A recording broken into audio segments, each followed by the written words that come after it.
دې خواشه دیوال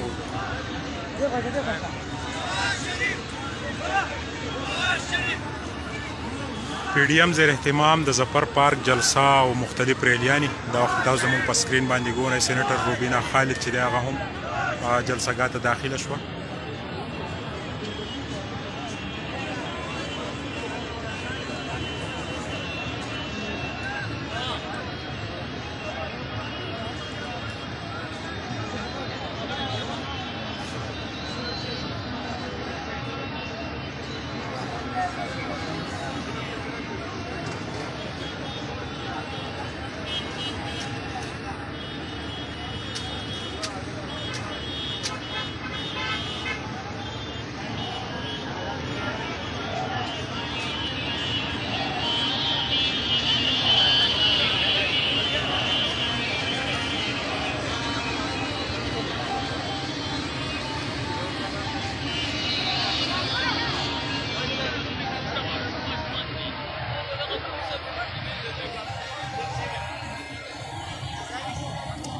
دا وخت د مختلفو سیاسي پارټو د کارکنانو ریلیانې چې دي